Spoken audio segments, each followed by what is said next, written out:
decided to run for Congress. I don't know why. The late Maine Riley. The late Maine Riley, a true Democratic powerhouse, an absolutely wonderful human being. She convinced Jim Moran to run for Congress. And the 8th District was a geographically, demographically, and politically different place in 1990. In short, it was a very competitive district between Democrats and Republicans.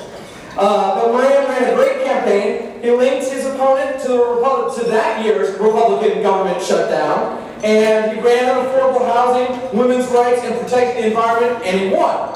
And Jim's been a fighter of Republican extremism ever since. Today, this is a popular position to take, but 20 years ago, public opinion was reversed on issues of equality.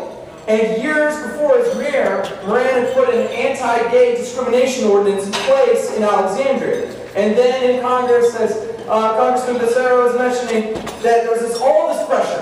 You have to vote. How can you vote against the defense of a marriage? You're not going to defend marriage? But Jim says, wrong. It's discrimination. It has no place. And Jim's been a fighter for the LGBT community ever since.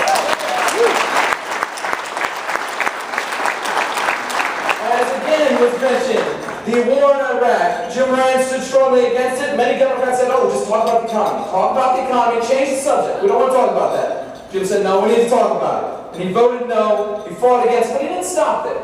He co-sponsored it. He sponsored a bill that set a timeline and laid out the cost for the war in Iraq, and that was instrumental in ending that war by making the Pentagon look at how much it cost, and Moran stood against unjust wars ever since.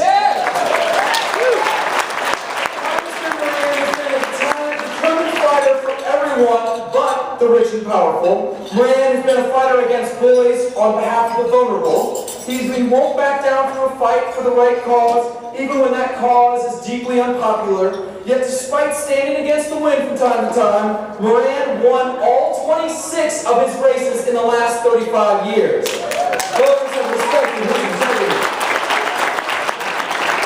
Folks, a champion is leading the ring. But Congressman, we know you will continue to fight in other ways, and that's why we're giving you these boxing gloves signed by our whole steering committee so that you can keep fighting for us and in case you run into any bullies along the way. Jim, you've always been a fighter for us.